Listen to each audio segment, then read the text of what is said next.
the second biggest game this weekend, first being FIU Indiana. Second biggest game locally definitely is obviously the Miami UF game. Canes are making their way up to the Swamp. Yep. They're 3-point favorites. They're coming in with a lot of hype. You're not the only one who thinks that they're probably ACC favorites. Cristobal now has 3 years there, has Yep. his people. So that excuse is out the window now for, Yep. UM. They're obviously going on the road, and Florida's not an easy place to play. It's a rivalry game. Not. The thing with Miami, I do think Miami is the better team. I Right. think they got the better roster than UF. I don't think it's by as much as people think. Right. I think Miami would be here, and Florida's probably like right here under them. The last few years, I mean, the Gators have had their number, and I think that it's going to be tough. Like, I know a lot of guys that are going in thinking it's going to be a blowout. I don't think it's going to be a blowout at all. It would be a big test because Miami's schedule is very weak. It's a cakewalk, especially when Florida has like the hardest schedule in the world. Florida's which is stretch in insane. November is wild. But like Miami, this is the year that if they don't do it this year, then it's like, yeah. it's because, I mean, there are 2 games on the schedule that were circled were this week and FSU, right? If you can get past this week, hypothetically, you should be able to run the table up until FSU. Right. And that's another one that's going to be, you can throw the records out the window at that point. Exactly. But I don't know, man. I think it's going to be very close. I think it's going to be a great game. I lean the home dog in Florida. But, Miami has the guys, and if this is the year that they want to take that jump, they need to win this game.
What is going on, everybody? Welcome back to another episode of the Tranquilo Sports Talk. We hope you enjoyed our last conversation with Coach Mac there at FIU.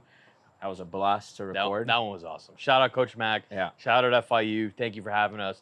And we'll definitely be doing some more stuff with them this upcoming season, so stay tuned. Yeah, definitely. And if you haven't seen it, go check it out because it honestly is a great conversation. Yes. So I highly recommend, if you haven't seen it to this point, to go watch it. And then, of course, as always, like, comment, subscribe. Got that in early? Yep, got that in early. So, and go download Underdog, use code Tranquilo. You get some bonus cash to play. It really helps out the pod. So, amen. Yep. So, yeah, we are now in official football season. Yes. With that, we had our week 0 games, which we will get into. One of them this pod today. And we'll get into a little golf talk with the championship on the line this weekend. And I think that'll wrap it up before we'll get into some Fins talk next week. We'll do a little NFL Fins preview next week. Absolutely. But this week, college football is fully back. Full good. slate this weekend. Did have a little mini slate week 0, which we'll definitely talk about, but feels good to be back. We got our mascot Coda there. Oh, yeah. Coda. But, yeah, let's get into that week 0 game. I mean, you're in Ireland on a huge, huge stage. It was a very anticipated game, to say the least, especially for Florida State and obviously for Georgia Tech, too. I mean, that's a great game for them to be a part of. But, FSU coming off of what happened to them last year, you thought would have set a different tone with the way they started this year. And the quarterback was the big conversation. Of DJ. I don't want to butcher his last name. Yeah, but DJ. We'll just stick with DJ. We got to practice that one. Yeah, but he did not seem to meet the expectation of what they wanted in week 1. And maybe it's a little bit of a mix of they don't trust him yet, and the system isn't enough for him to immerse himself at this point. But I mean, shit, he was supposed to come in and kind of kickstart where they left off. Yeah. And listen, there's a lot of people to blame, but let's just start there. He didn't play well. I don't know if it was play calling or what, but it was a mix because so you kind of hit it in the beginning. Obviously, FSU's coming off what happened to them last year, not making the playoffs after an undefeated season, and they, especially the fans, like they were pissed. They went into this game with a lot of hype. They were giving Kirk Herbstreit a ton of shit on College Game booed Day. him every time he spoke. Yeah, like they've been coming for his throat ever since because he said they didn't deserve it, whatever. And then you come out that first drive. I was like, all right, FSU's going to beat the brakes off these guys. Yeah. Like first drive, it was easy. They scored. They go for 2. They do that crazy play. Yep. And then from then on, it was, it was kind of back and forth. But Georgia Tech was kind of really holding their own. And then at the end of the game, FSU defense, which is definitely another talking point, their defense did not look very good. No. But DJ also didn't look very good because he's a transfer quarterback. He's coming from Oregon State, and before then he was at Clemson. Right. So, and he, number 1 recruit in his class, even ahead of like C.J. Stroud and stuff, which is like a huge thing going around. He didn't look great. There's 2 parts of it. Probably, it's still, it's his first game in a new system. Outside of the fact that obviously he's been playing it all off season, but first real game experience in it, right? A little shaky, but just in general, like he just like some of the throws he was missing. He was like 10 for 11 to start the game, and he had -1 air yards. Stat like line when everything I saw was dink and dump, and then when they needed him to make a play, he couldn't. Yeah. I'm sure part of it goes to play calling and things like that, but he wasn't the guy that probably people were expecting. At least week 1, maybe he turns it around after has this game and he's like locks in, but. Yeah, that first game is not probably does not have FSU fans like you're so very excited for the rest of the year. I know this. Shout out to my boy Joey, big FSU guy, and he thinks the season's over already. He is down in the dumps, and it's tough. Like you come out ranked 10 in the nation, going into a season that you just wanted defeated outside of the bowl game, and then you lose week 1 to an unranked Georgia Tech in Ireland, and so it's tough. It's a tough look. And a lot of people are ragging on him now because of all the things that the fans were doing to guys like Kirk and like really, they deserved it, but they've been talking all off season about it, and then it's now not the way you want to come out. Exactly. So it's not the way you want to come out after all the hype going into the season, after all the hype with the quarterback transfer. It makes you question a couple of things, right? Because it's like you've had this offseason to really prepare, and you did lose a lot of guys on both sides of the ball, and that was going to be the biggest question for Florida State. But people thought that, hey, I mean, they still have an extremely talented roster. They still have, obviously, Norvell, who's come in and done a good job in the transfer portal and got the pieces that you thought were going to make this team right back to where they left off. But that didn't seem to be the case. And the thing that bothered me, too, was they didn't seem to make a lot of good in-game adjustments. Whereas Georgia Tech was firing from the first snap. I mean, they gave up that touchdown on the first drive, but they answered right back and scored on their first drive, right? And then they kept punching back and punching back and punching back, and they even took the lead. Where then Florida State now was playing from behind, right? And that changed the whole dynamic of the game because now you're, as a Florida State fan, you're like, how the hell are we in this situation now, right? And we tied the game, right? Now you're like, okay, we can salvage one of these games. Week 0 game is tough. It's tough. It is, and you're in Ireland. Like, it's a huge travel. It's tough. Like, I didn't think, like, when I saw the spread, I'm like, this is going to be a closer game than I think. I was on -11. So, I mean, you would assume. I got cracked. Talent-wise, you go there and you handle business. But you knew it would be a dogfight just because Georgia Tech has a chip on their shoulder. All the hype is around Florida State, and they wanted to send a message. And shout out to them because they did a good job, and they made plays when they needed to. To get into the defensive side of things, right? You're there. It's a 24-24 game or a 21-21 game, right? There at the end before that last drive of Georgia Tech. Defense can just get off the field, right? Give your offense a chance. They couldn't get off the field. It was like a 7-minute drive. They milked the clock. Georgia Tech did whatever they wanted, and they stormed down the field. And then on top of it, just when you're like, shit, they're in field goal range, they muff that snap. I know. Yep. They lose like 10 yards on that play. Yeah. Now it's like a super long field goal. And like forever. It was like 3rd and 14, 15. They're not in field goal range at that point, you would assume, right? And then you're like, okay, like this is going to be our saving grace, and then we fight maybe our way in OT. Then they give up 10 yards, 11 yards on that bubble screen, which I thought was a great play call because we clearly were not prepared for that. Yeah. And they knew, we'll run it out to the outside, we'll stop the clock, and we'll be able to kick a field, whether we need to get out of bounds or call a timeout, right? And, dude, they executed it perfectly, and this kid had a very manageable field goal there at the end, 44 yards, and he made it, obviously. And to me, it's like, if you're a top 10 team and you're a high caliber defense, like they were positioned. Some people were saying this is the best D line. That's what I was hearing. I heard in college this football. Defense was supposed to be legit, coming from like Saban, from some guys that obviously know football, and here they were. They got bullied all game. Mm-hmm. They were running the ball whenever they wanted to, and they controlled the line of scrimmage though pretty much the whole game. It was like we didn't see anything, and I don't know if it was schematic wise or what it was, but it just seemed like FSU made no halftime any adjustments during that game. And when they had a chance to get off the field, they couldn't get off the field. So I really do think it's both people to blame. Like I don't like it didn't look like we were prepared. No. I don't know if we came in there with a kind of like conception of like we're not, we're the better team. We can do whatever we want, and we're gonna roll away with this game. They did not look prepared. Norvell did a great job last year, but I think he struggles in big games. And I think that's something that, as the season goes on, we have to look at. Because even in his early stages, when FSU lost some fucking horrific games, like Norvell made questionable play calls during those games, and it cost us a lot of games. And here we are in a moment where it's like, go out there and make an adjustment. Didn't feel like FSU made adjustments.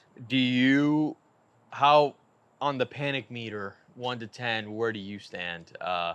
If it's a 14 playoff, I'm like, all right, wipe that question out of the book. The fact that it's a 12-team playoff, and hypothetically we go and run the table and we go win out, it is what it is, and win the ACC. I mean, it's like you kind of forget about that loss. Yeah. But it's not the way you want to start the year. It's more of the way that the guys look. Do you think that team, confidently, you can say, like, so you're kind of not, your panic meter's like 3 right now. Honestly, even to begin this year, my expectation for FSU was like a 10-win season. Not bad. So us losing to Georgia Tech week 0 was not in my radar. I'll tell you that much. So that's where maybe the panic reader kind of goes up. Yeah. But I'm optimistic at the point where I think we're still very talented and we can still win plenty of games to put us in contention. But I mean, shit. To me, what I'm now gonna watch is Georgia Tech a team to watch out in the ACC for? I don't know. I don't know that question. Listen, I'm not. Who knows? I mean, they can probably see. I mean, they bro, the ACC is wide open in my opinion. It is. I don't think. ACC I think stinks. it was between Florida. ACC stinks. I think it was between Florida State and UM that honestly had the best chance of winning the ACC. That was my honest opinion going into the year, and I still think it is that. But shit, I think Georgia Tech can go and make a shock, right? Yeah. Because I don't think the ACC is super competitive. That teams like this that can pull off wins like that can ride that momentum into the season and now believe they can beat anyone, right? Yeah. So I'm very optimistic, but I'm also like curious how the other teams look as the season progresses. It's a early part of the year. Like to hit panic button in week 0 is crazy. It's just the fact that like you weren't supposed to lose that game and you lost that game. Of course. That's the part where the panic meter comes on. But that's why we love college football. Anything can happen. Anything can happen, man. Anything can happen. But we'll see. It's a long season. It's a lot of question marks across the board. I think the defense has a ton of things to figure out, scheme-wise, personnel-wise. Really look at yourself in the mirror and figure it out. But yeah, I mean, I don't think anyone obviously was expecting that to happen. And no, I wasn't. And it happened, so we'll see. We'll see. I do think the ACC though is wide open. Yeah, I agree. I do agree the ACC is wide open. Except where we differ is I think Miami's got no chance. That's fair. Hey, right, that's a good segue into this weekend's game. After Saturday, I'll talk. Yeah, that it is a good segment. The second biggest game this weekend, first being FIU Indiana. Second biggest game locally definitely is obviously the Miami UF game. Canes are making their way up to the Swamp. Yep. They're 3-point favorites. They're coming in with a lot of hype. You're not the only one who thinks that they're probably ACC favorites. It's they're it's hard, like with the recruiting class that they've had, to not reach that point by now. Right. So you're expecting now year 3 of Cristobal Exactly. that you can kind of get over that hump. And they're in the same boat as FSU. They have the transfer quarterback coming in Ward. And Cam Ward, and the running back too, the guy from, I think, from Martinez, right from Oregon State. He played with you, DJ. Yeah. So, they made the moves to be contenders, obviously. And like every year, UM has a ton of hype around them. And I think you touched on the most relevant point, which is that Cristobal now has 3 years there, has his people. So that excuse is out the window now for, UM. They have to go now and do what Florida State was supposed to do in the first week of football. Yeah. They didn't do that. They're obviously going on the road, and Florida's not an easy place to play. It's a rivalry game, and there's a reason why that spread is only 3 points. Yeah. But UM should win that game. Yes and no. I actually don't. Unbiasedly, I think it's a coin flip game. The spread would almost make that same argument, because that's basically about what it is in a pick'em game on the road. I agree. But the thing with Miami, I do think Miami is the better team. I think they've got the better roster than UF. I don't think it's by as much as people think. Right. I think Miami would be here, and Florida's probably like right here under them. Still under them, but I don't think it's a huge gap. You're playing on the road in the Swamp, one of the toughest places to play. 100%. SEC ball. And the last few years, I mean, the Gators have had their number, and I think that it's going to be tough. Like, I know a lot of guys that are going in thinking it's going to be a blowout. I don't think it's going to be a blowout at all. Like, this is you're playing the Gators. Week 1, they're still got a very solid team. Their defense 100%. is pretty good. They've got a lot of weapons. They've always have weapons at the running back position, and I don't know. I think it's a coin flip game. So for that, I'll take the dog at the home dog. But like if Miami won that game, I wouldn't be shocked. If Miami lost that game, I wouldn't be shocked. Yeah. So for me, it would be a big test because Miami's schedule is very weak. It's a cakewalk, especially when Florida has like the hardest schedule in the world. Which stretch is in November is wild. But like Miami, this is the year that if they don't do it this year, then it's like It's because I mean there are 2 games on the schedule that were circled, were this week and FSU, right? If you can get past this week, hypothetically, you should be able to run the table up until FSU. Right. And that's another one that's going to be, you can throw the records out the window at that point. Exactly. But I don't know, man. I think it's going to be very close. I think it's going to be a great game. I lean the home dog in Florida. But, Miami has the guys, and if this is the year that they want to take that jump, they need to win this game. It is a statement game for UM. Yeah. I think if they want to showcase that they belong, like they say they do and have gotten the pieces to do so, that they kind of need to win this game. Like if the pressure's on anyone, it's on UM in this game. It's 100%. Florida has UM. Florida's got really nothing to lose. This is kind of like not a rebuild year, but like in terms of like especially with their schedule, no one's expecting Florida to do anything. But it's still Florida, right? Yeah. Like so, it's still a really tough opponent. It's a rivalry game, so it doesn't really matter. Like it's going to be the Swamp is going to be jumping. It's I know a lot of people from Miami are heading up. I know Pooch is heading up. Yep. But like the Swamp, I've been to a couple games of the Swamp. It's crazy. I've been to 2 games. One of them was a homecoming, which was crazy. Yeah. The other one was an FIU game in the Tebow years where they beat the piss out of us. But even for a team like us at the time, this was Cristobal's 2nd year, I think, with us, and that place was jumping. Like they're playing FIU, and that thing sold out, and they're loud as hell. And I can only imagine the level of amplitude or whatever the word is of the decimals that are going to be going off in that stadium when they're kicking off against Miami. It's going to be very tough. It's going to be hot as hell. And Pooch said it might be raining, so muggy it weather. kind of mucks it up. And so the things that Miami does have going for it, I think they've really improved both sides of the line, which is something that usually they don't have. Usually a lot of,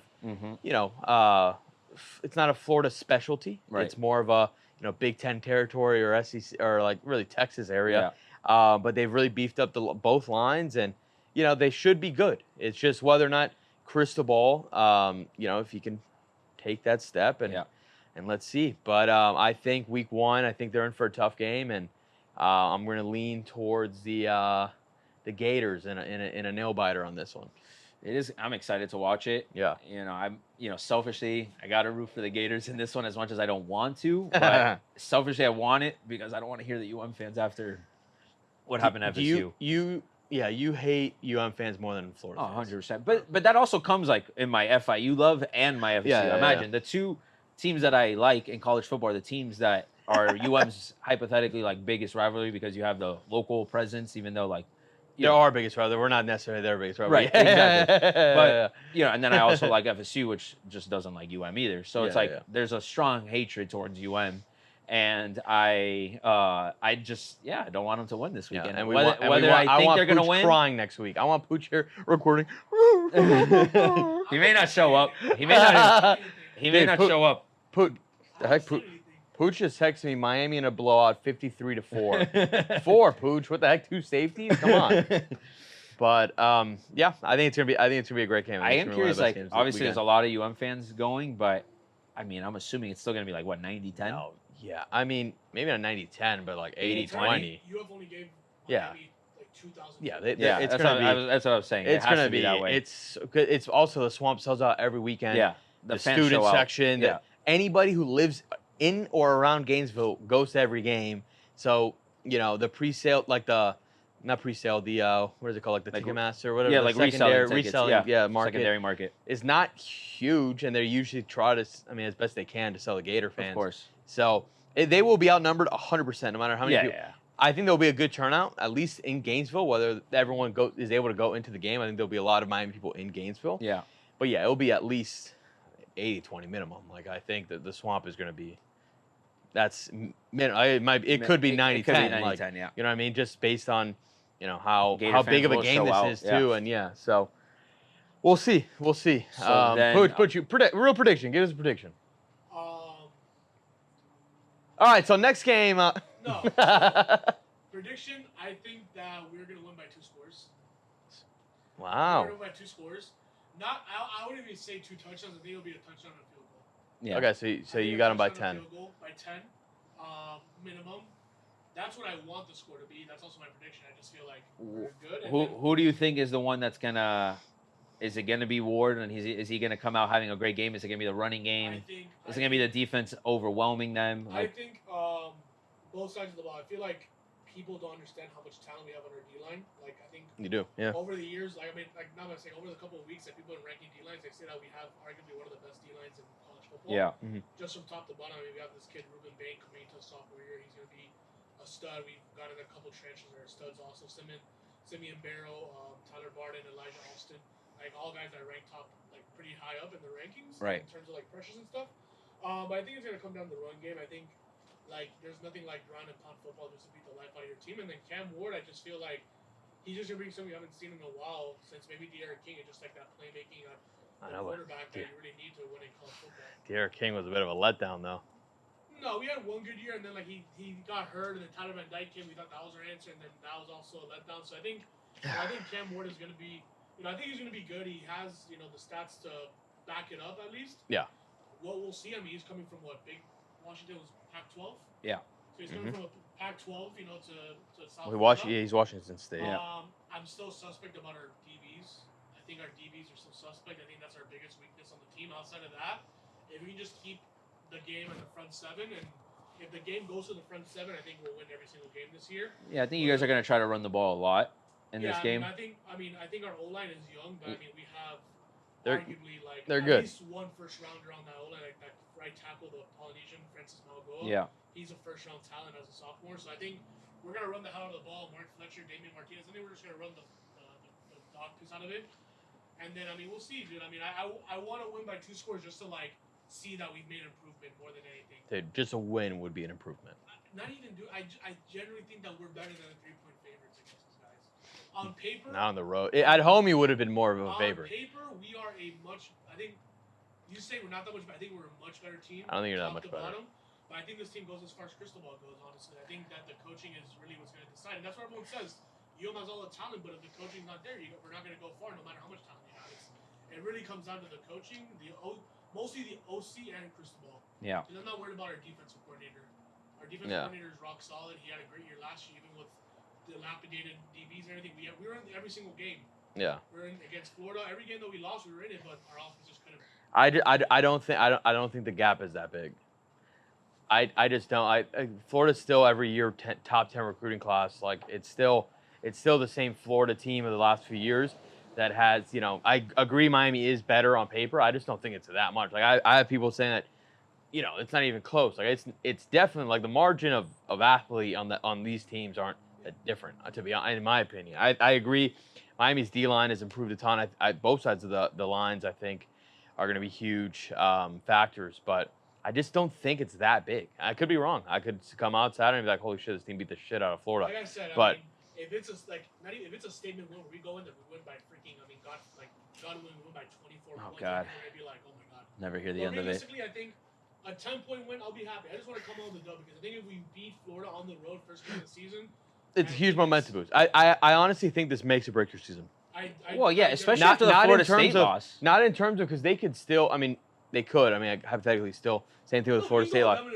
It'd still be fine. But it's just, will they? Like, if they lose this game, will they go 11-1? I don't know because it's a team that like you lose week one, momentum. The momentum and the fan base, especially the fan base, is going to be insane if they lose this game, and then you have to build that momentum back up. You've got a few cakewalks for the next few weeks.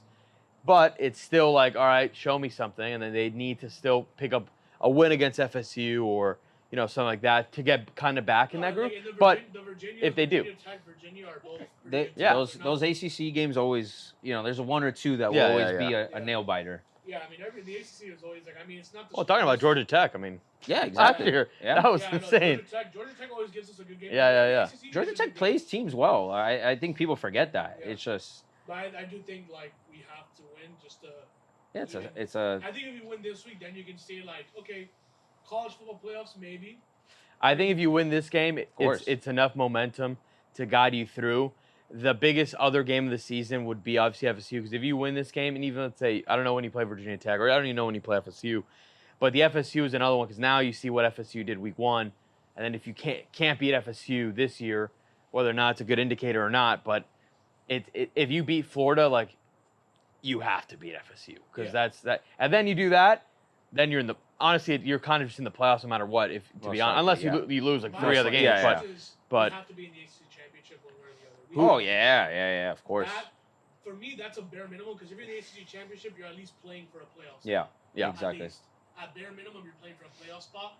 I mean, I think right now, like you look at the Florida cities, young people are saying like we're either going to go undefeated or we're going to lose like 4 or 5 games. Yeah. Like there's not like a 12 and there's not like an 11-1 or like a 10-2.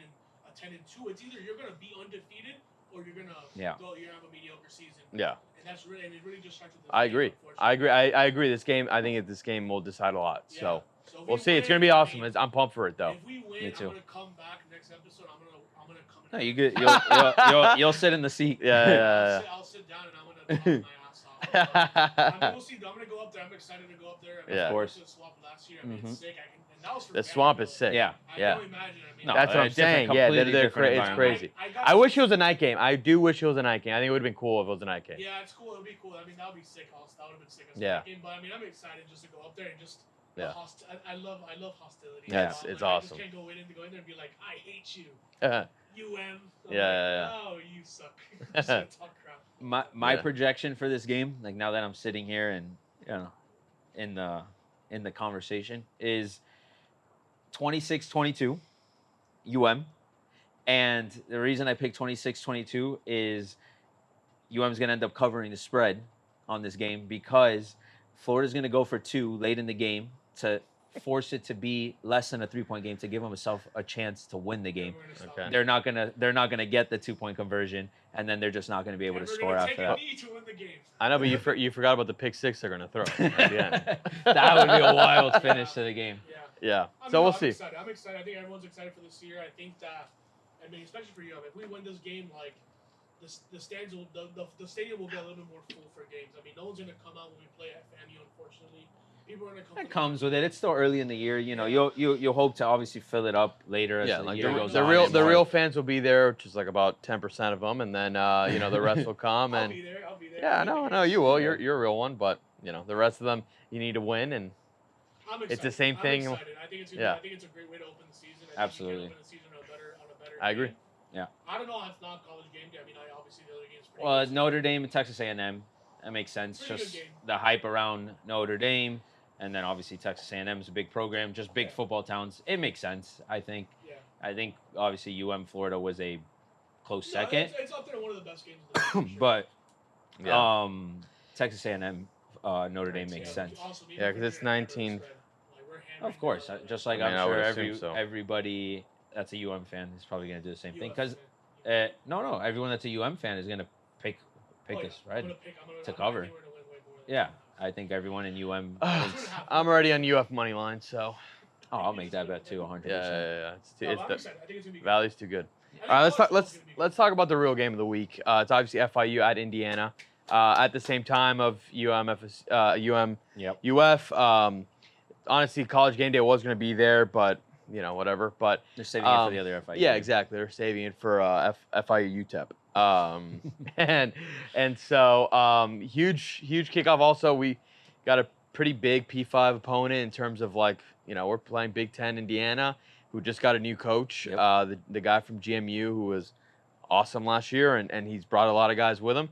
So we are 21.5-point underdogs. I like that. It's a dog week, and we're hunted, baby. I'm more excited just because we talked to Mac, and I think he feels so confident. And I was talking to Anthony Gator on Saturday, and he was telling me, and I was like, and we were talking about what would happen, if we win that game, the momentum with the Pitbull Stadium, and what we can do for the home opener. And he goes, when we win, he was so confident about it. I'm like, oh shit.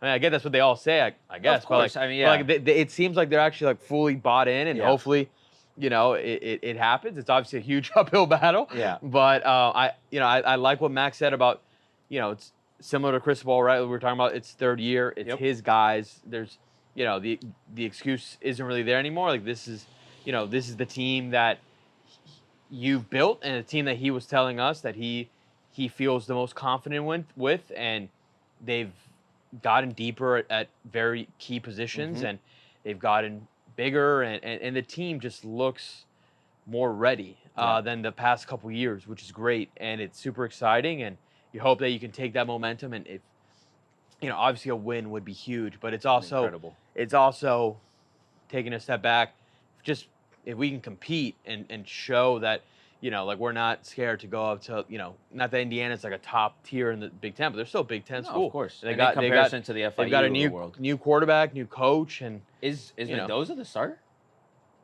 for Indiana? Mendoza's little brother. Yeah, I know he was in the. I think they got a train. I'll tell you right now. I know he was in the run for the starting job. I don't know. I mean, they would have probably made an announcement. I probably would have seen it somewhere if they made it. Let me see. I got it right here. Guys would have been, pretty hyped about it. I think they would have made a big deal about it if he won the starting job. All right. No, their quarterback is Curtis Rourke. Okay. Mendoza is third. It looks like in the. I got him up here at fifth string. Oh, really? He's a true freshman, though. Yeah. So. Yeah. So. Well, his brother's gonna be starting at Cal for now. Yeah. His brother's gonna be starting at Cal. We're gonna play them. I think in Cal. Yeah. So that's cool. I'm excited for that. That's gonna be cool to watch. Another guy that we got on the pod. Yeah. Cal has a pretty nice stadium, so maybe that might be a game I might. Shit, that could be a good little road That'd be game. cool. When is that game? Do you know? Early half. I think we play all our ACC games back half of the season. Got you. Yeah. I think that's our early half is our out of division, because I know the ACC is two division thing. All our out of division games. Wait, but where's Cal?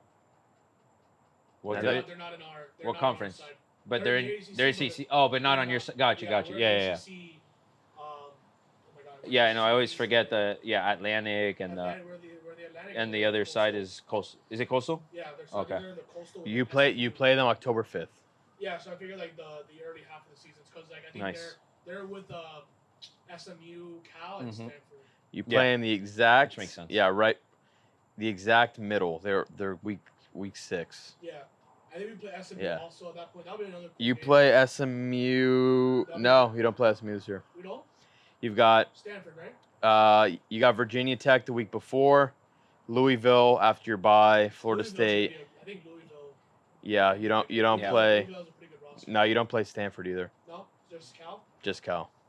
Still sick game. Yeah. But yeah, I mean, going back to the FIU convo, obviously you want to win that game, right? Obviously, it'd be huge. But if you can go in there, and I think it's more about proving you belong, right? Like For I think sure. that's It's showing really what it goes down to. Showing that next step that you're ready for that. Because you want to obviously go into every game with the thought and belief that you can win. Like there's no freaking doubt in my mind. Yeah. But you build that confidence by contending in a game like that. Yeah. And you kind of don't want that heartbreaker either, because that kind of can derail a lot of your momentum, right? Yeah. It's like, shit, we were a field goal away from winning that game or a play away from winning that game. You're like, God damn. I think with a team stinks. like a but you can P5 school, you can rally around you that. You can kind of rally around that. I agree. Because it's like, hey, like they needed a game winner to beat us. Like we're going to be tough out for anybody type mentality. And I think if there's a time to play Indiana, they've obviously, like I said, the coach, the quarterback, all that. It's in the beginning. Yeah. It's right where you catch them, where it's all these guys' first games, and we're a more experienced team in terms of we got a lot of rollover year over year. We've got max guys. We've got Keon, who's now going into year 2. He's more experienced. He's bulked up. Yeah.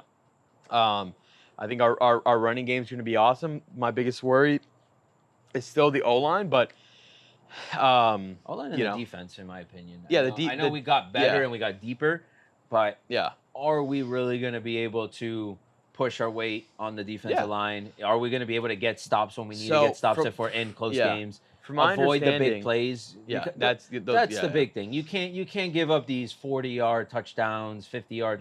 They're momentum killers. Exactly, and they shatter they're too you. Quick, yeah. They shatter you. So I was talking to somebody on Saturday, and what they were telling me was that he's like, we might not have a first team all conference linemen, but we've got 10 guys that can rotate, and they're all pretty even. You need so it's about depth and that they can rotate. And if some guy comes out feeling comfortable enough that the next guy can step it up. So I think that they feel more comfortable this year, and so I'm expecting that next step. Right, I'm expecting. My goal is you got to at least go bowling. Hopefully, I think that's a huge thing. Especially you got to ride the momentum of the Pitbull Stadium announcement.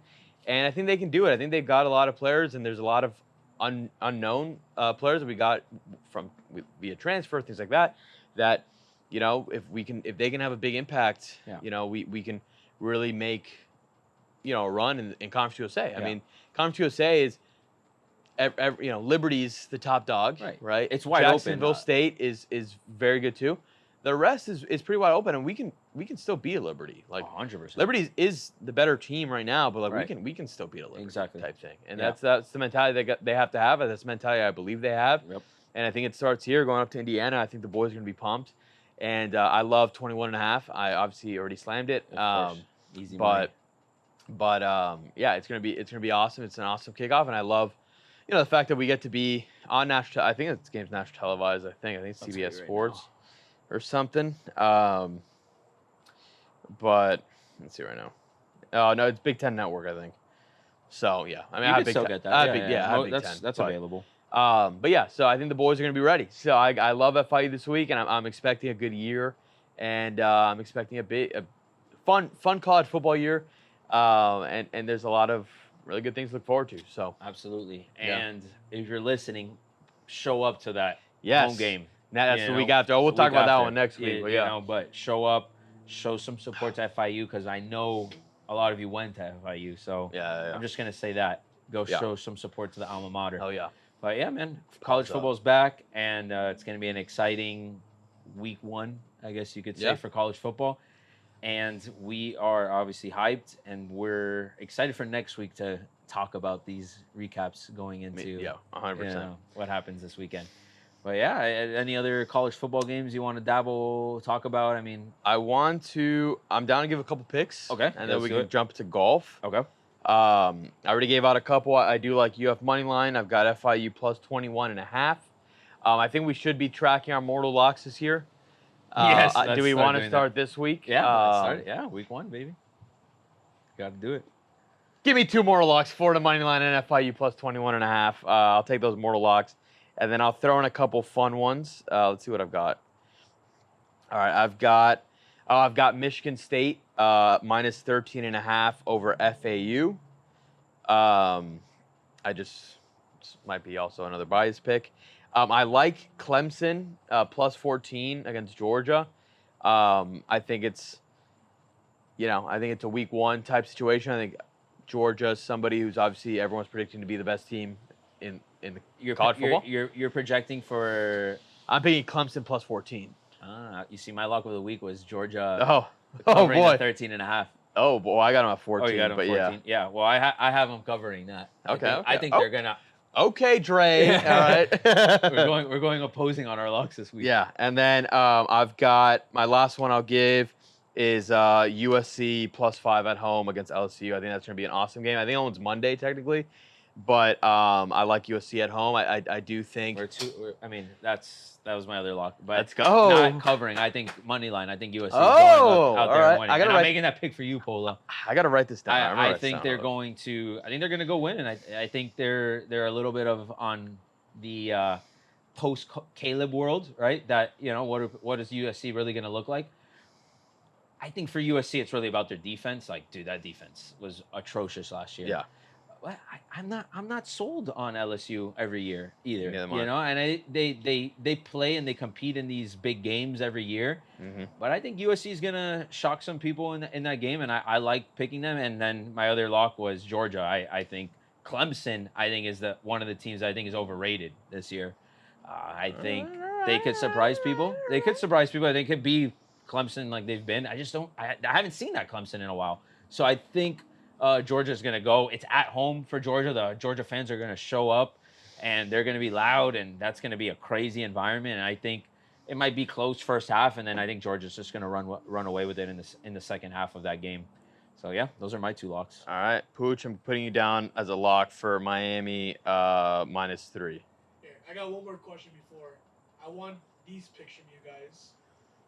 Preseason, before the week 1 kicks off, okay? I want your Heisman favorite. Okay. Oh, wow. Your pick for national champion. And then a college football sleeper. Who do you think is going to be a team that's going to sneak their way into the college football playoffs? Maybe it's a G5 team. Maybe it's like a sneaky Power 5 team. All right, I got. Those 3. So I'll go first. Heisman, Keon Jenkins, champion FIU, sleeper FIU. Is that how that goes? Is that how that works? No, I don't. Heisman's a bit tougher for me. I don't know all the guys like that yet.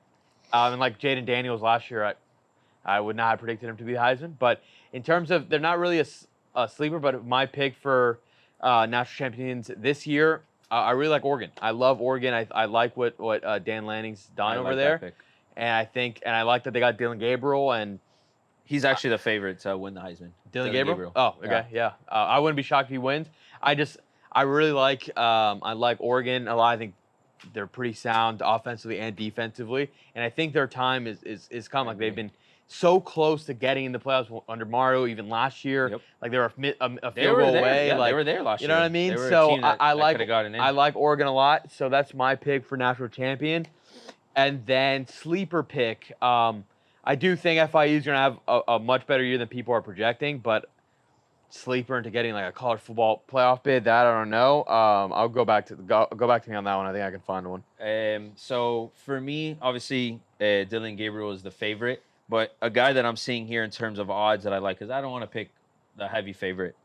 Quinn Ewers from Texas. I think Texas, which also can be I think they could get in the college football playoff 100%. I have a future on Oregon and Texas. Yeah, I like Texas I really like them, and I think they're in obviously a tough schedule, but I think they've proven that they can compete in the big games. Mm-hmm. And I think they've been also a team very similar to Oregon, where they've been in contention and they're there flirting in the middle. They're just not winning some of those big games late, but I think they could turn it around. And I think they have the team now that can kind of put it all together and win enough big games, especially with this 12-team playoffs. They can afford to lose maybe 1 or 2, right? Where they could have maybe not made it in last year because of the 4-team, they probably would have made it in as a 12-team. So I could see them making it in, and I could see Ewers kind of coming in and winning the Heisman. I like that, and I'm just a big fan of the Texas brand. Yeah, I think they got a Texas. sick program there. Obviously, everyone rallies around them. Yeah. But this is a crazy kind of pick after the week 0 game, but shit, Georgia Tech could be my sleeper pick to squeeze in. ACC's, again, going back to ACC, I think ACC's open. they got already a top 10 win under their belt. Who knows what they pull off? I would have never guessed them to be in it, but after what I saw this week, you gotta double down. They beat FSU. I mean, sleeper. I'm obviously rooting hard now for Georgia Tech to be good, but I mean, shit. I think ACC is wide open. If we're gonna go deep sleeper, who's to know? I mean, they prove they can contend against a good team.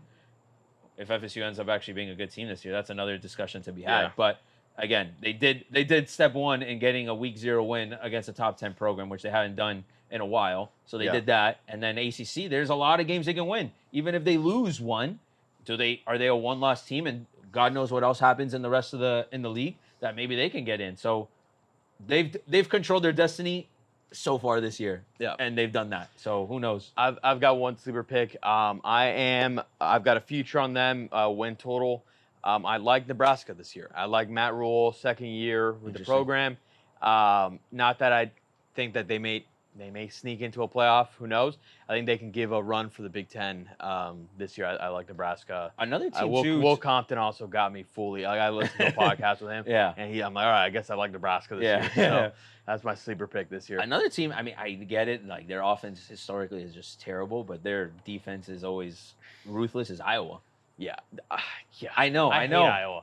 I totally agree with you, by the way. They could obviously get in. They've also been a fringe team every year, and now with this 12-team playoff, it obviously opens the doors for a lot of teams. Yeah. But, I mean, could Iowa get in there with their defense and win enough games to be there? Yeah. I think, obviously, that's to be seen. But, shit, I mean, there's a lot. Yeah. So I got mine, too, and I've been thinking about this. So Go for it. My national champion, I think it's going to be Georgia. Okay. Georgia. Basic. My Heisman pick, not basic, Ollie Gordon. Oh, nice. Running back from Oklahoma State. Yeah. Last year he put up. I like that. I like that Derrick pick. Henry numbers. Yeah. I was thinking a non-QB too. Oklahoma this State, year. Vic Hovland school, baby. And then my sleeper for the college football playoffs is Liberty. Yeah, That's I mean, very Liberty. Very valid pick. Well, the thing with Liberty, what's obviously works. Their team, Liberty is disgusting. They're the top of our conference. They are very good. The thing with this year in the college football playoff, the 12th spot automatically goes to a G5 school. Yeah. So Liberty is most likely or favored. Liberty is favored to be in that spot. It's Liberty, Boise State, that territory. But Liberty's very good. Not enough people talk about Liberty because obviously they're in Conference USA, but they're a team that's grown rapidly, and they've got a lot of money to spend, and they've spent it well, and they've got a really good team. So Liberty is a great pick because they can absolutely make that call. They can take that G5 spot 100%. And I think they can make a run, too. I think they can make a sneaky run in there, too. They can upset somebody. 100%. I think, there's going to be somebody that I think no one's really going to think about getting in there. Somebody's going to get in there, and I think that's the beauty of this 12-team playoff. Like, it's going to open so many doors. I mean, think about how college football has operated the last few years. How many teams that should have been in that didn't get in, and a lot of these smaller programs, right? And they just didn't get in because they didn't have enough weight or whatever, strength of schedule, whatever it is. But that breeze feels amazing right now. We are filming outside in a muggy day. I think that's the God saying Liberty. Yeah. Good pick. And then I got one last thing, not really a sleeper, but Penn State's making the playoff this year. They're gonna make a run. Shout out to my brother and Jason Joshi. I was about to say Penn State is somebody on the radar this year. Penn State's got to get in there for Franklin's sake. But he's on the hot seat for sure. Especially with this 12-team playoff. He can't get in that way. It's going to be tough. But we'll see. It's exciting. We're back. Yeah, we are back. I love it. I love it. And it's this beautiful transition because we've had golf these last few months. Yes. And now as golf wraps up, we go right into football. Yep. So we got the championship weekend this weekend for the FedEx Cup. And obviously we have this format. We all kind of know Scotty being number one. We'll start with a two-stroke lead over Xander, who's number two, and then it just starts funneling down from there. Yeah. I mean, who do we like? What do we think? I mean, obviously it's Scotty's for the taking essentially, but there's no guarantee that he's going to win it. It's hard for anybody outside of like the 5-under range to really get in. Unless it's hard. Your name's Sahith Theegala, but yeah. Yeah, I guess. If your name's Victor Hovland, that's basically what my next point is. Defending champ Victor Hovland. Hov's at 2-under, so 8 back. It's always tough to get there. I think, to be honest, this is Xander's tournament to lose. I agree. I don't think one, Scotty's not built for the playoffs. I've been saying that. It's been my one thing I can hold on to so far. But he has not been playing good. Like, he's not been good these last 2 weeks. No, Like, he's been good, obviously, but he's been middle of the road. Like, he hasn't been in contention at all, and he just doesn't look like the same way. I think his back's probably affecting him a little bit, but I think Xander's the runaway favorite. He's only 2 back. Same spot as Hav was last year. Right. And I think he's just playing so good, and he's been playing so good really toward the second half of the year. Yeah. And so I think it's his to lose. I don't necessarily see, like, I don't think Rory's going to win it. No. I don't think Aber's got the Sunday scaries. That guy's got the yips on Sundays. He cannot. He's played so well. So well. He just can't. He can't pull it together on a Sunday. I don't see Keegan. Awesome win for Keegan, though. Shout out Ryder Cup captain. That was epic. I was awesome so happy win about for him. That was so epic. I just don't see him, and I don't see Hideki with his back thing too. So Hideki would have been my pick. Hideki would have been probably the hottest golfer right now. 100%. But over the last couple of weeks, the fact that he withdrew, and I mean, it's also a timely withdrawal, right? Because it's like, you got the 3 spot. Place. I know, but he had but if he wins, does he pass Xander? Yes. Oh wow. No, and he said he's not 100%. He already said at his presser. He's like, I'm playing because it's the Tour Championship. It sucks. I just don't think he's got, unless like he's able to kind of like, but I just don't know. I don't think Hideki's got just only because of the back thing. Because I agree, he was going to be my pick. Bro, he was on fire last week too before he withdrew. He was 5 under.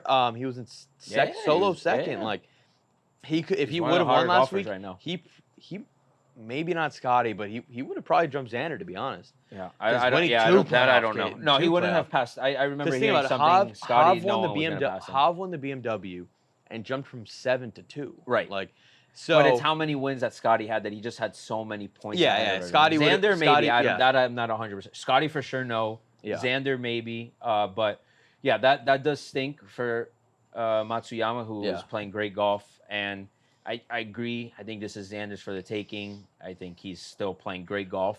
Yeah, playing awesome. He's been pretty. These last 2 weeks, he's in the top 5. Yeah, like, he's been super consistent. There. His game, he feels very comfortable with it. Obviously, now he's won, so he's got the pressure off of him. All that amazing things that we've talked about Xander over the year. You know, he's done all of those things like we said he would. He ended up winning a second major. He competed in the Olympics until he didn't. Bless you. Thank you. But the big thing is, like, Scotty also does have a chip on his shoulder because he knows the reputation. For sure. He wants to win this badly. Yeah. Like, he's choked it 2 years in a row. Is his game in the place where maybe it was a couple months ago where he won? But then again, he wasn't like playing great into the Olympics, and then he ended up winning. I think a couple things happened in between that opened the door for him also to win. You know, a couple. I wouldn't say choke jobs, but just not good enough golf. I would call them choke jobs. They like to hand this guy on a silver platter. Yeah. I don't know. I just think it's Xander's. If you had to pick a sneaky guy to just go on a run. I actually think he's playing. Hav is playing better than he's played really all well year. This past weekend. He played okay. He played good enough. The course didn't end up playing as easy as it seemed to have. No, it was killing. Yeah, it was killing people. And so he didn't play great toward the end, but he was like fine. Like, he was kind of. He obviously played amazing at the He found something with his game for sure. Dude, he could have won that tournament, and he's defending champ. I listened to his press conference today, and he says that they've made so many changes though, that no one's like really, like, he says this weekend might be very tough. Interesting. He says they firmed up the greens, and some of the pin placements are like impossible to get even close. How's the weather going to be this weekend over there? I think it's going to be. Sure, it's going to be hot as hell. Yeah. Atlanta weather. It's hot right now. Yeah, it's steaming right now. But I mean, I know they were expecting like a big heat wave over there. Yeah, I mean, you're talking about the high 94 on Thursday, 92 Friday, 92. It's going to be hot. It's going to be 90s all weekend. So it's going to be hot, which obviously you have to take that into consideration, the body and all those things. But, I mean, I don't really see anyone making a crazy run just because there's too many good guys at the top that have too many strokes for them to it's tough. Like, it's tough. You're giving Scotty 5 strokes to the next guy. You're giving Xander 4 strokes. Like, you know what I mean? Like, it's going to be the battle of Scotty and Xander. If anyone can do it, I mean, you would need first off, you'd need someone. If a Hav were to do it, right, he's 8 back from Scotty. You would need him to shoot 8 under on Thursday, and you're gonna have to shoot a 63, 64 in one of your Sky rounds. to shoot like a -2 or something, Right. and you're like, boom, you're already right in there. Like, you know what I mean? So very possible, but very hard. Obviously, it's why most of the times the top guys, top 5 usually are the guys who, within that 5-stroke will win. But who knows? I think a very exciting end to a very exciting golf season. Let's cop it up, boys. A successful golf season. Great golf season. Great golf season. Shout out to the PGA. We did a lot of great things with them, and can't wait to expand that. And then by the way, to get even deeper, I mean, obviously we cover the tour, but we've been covering Tour Americas as well. Yes. And there's a lot on the line coming up. 100%. You have the Korn Ferry final placements. You have PGA Tour America's final placements. Oh yeah. However those guys finish, some of these guys will get their card. Yeah. So there's big storylines coming up of some future talent that's coming in the way they've organized things that really, like, who knows who's going to come up next from that Tour Americas and Korn Ferry Tour that these guys are fighting for spots. I mean, our guy that we saw late in the year really take a turn, that Neil Shipley. Yeah. He's one of those guys there that he's proven that he can contend and be in some of these tournaments. So there's going to be some talent that we're going to see come out of those tournaments that, I think is going to be exciting, and I think is, for better or for worse, for some people, I think is the better part of some of these golf stories that, you have guys that can climb the ladder and this is their way in. For sure. By the way, Keegan Bradley was not even supposed to be in. He was 50. And then he got in because of somebody. It was Tom Kim. Tom Kim, that's right. Tom Kim loses, gets him in, and then obviously now here he is, now fourth going into the. Yeah. So golf is freaking crazy when it comes to things like that. It is. But yeah, man, we'll see. An exciting week of sports ahead, and exciting next couple months, obviously, with football. So we're hyped up, and awesome. You down, baby. Pause up. You down. Go Gator. Go Gators, bro. I've never been a bigger Gator fan in my whole life. Hey, listen, if you guys want, if UM wins, you can come on here and have your. We'll even make it the UM show if you want.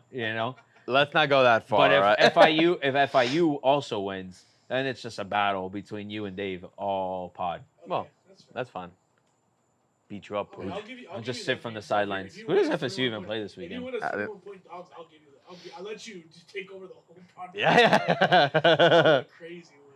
It would be. That would be a crazy win. We got Boston College this weekend. We're 15.5-point favorites. Boston College is not. And we don't play Boston College. We don't play Boston College. No, Boston College. That's who you give us a run for. Wait, that's who you play this week? Yeah. They gave you guys a run for your money last year. All right, I'm sorry. We almost lost to them. Dre, I'm sorry, bro. Add Boston College ticket to my. It's at Florida State.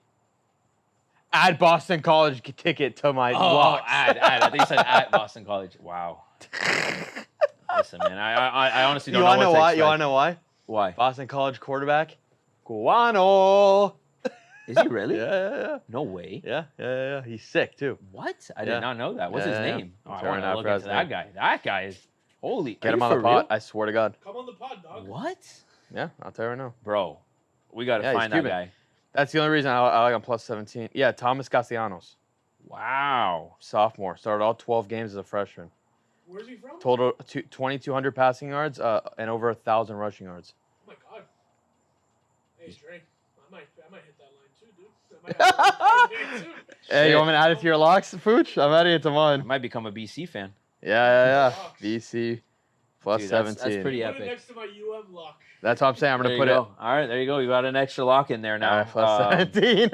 Castellanos Cubano. He was born in Miami. His brother. Was he born? Where the hell was this guy born, bro? Was he born in Georgia or Miami? Let me see. Oh, okay. He was born in Miami, but he was a toddler in Georgia. Like, he moved there very young. He's 8 of 11 children. Hold up. Okay, no, this is a real article here. All right, let's see. Are you calling Aussie? Your call has been forwarded. Bro, what the hell? 8 of 11 children. What is it, both of them? Power flex. Yo, Skeet. What's up? Yo, I'm on the pod right now, and I'm talking to BC. Yo, is the quarterback Cuban? Yeah, their quarterback is Cuban. That's why. All right, I added them to my ticket plus 17. So, I actually really like that bet. They're playing the Knowles, right? Yeah. Yeah, I think that's a lot of points, bro. I mean, it might be a bounce back spot. It was 21.5, so it's moved a lot. Oh no! Oh, I don't like that. I just locked it at a plus 17. Wow, it moved almost a whole touchdown. That's a nice. Yeah, 21 and it is. God, and by the way, I said on the pod I only took it because he's Cuban. Yeah, I have $100 on it with Joey, so. So I'm riding with you. That's right, Skeet. And I have it at whatever it closes at. Oh, I love it. All right. Well, thank you for that confirmation because we're looking it up. All right, later, buddy. Oh, here we go. We found it. Confirmed. Let's go. Confirmed. Let me find it. Cuban. Okay, so Hispanic Heritage Month, blah, blah, blah. Talks about his life and career after arriving from Cuba at a young age. Oh, dude, we're in. Cuban. I don't know if it was him or his parents, but there is Cuban there. That's all we need. For sure his parents. That's all I need All right. to know. Hammer it. All right, hammer it. He's BC. I hate that I don't have plus 21.5. BC plus 17. Let's go. Bro, great. That has loss all over. That has a loss for them. We don't play BC well.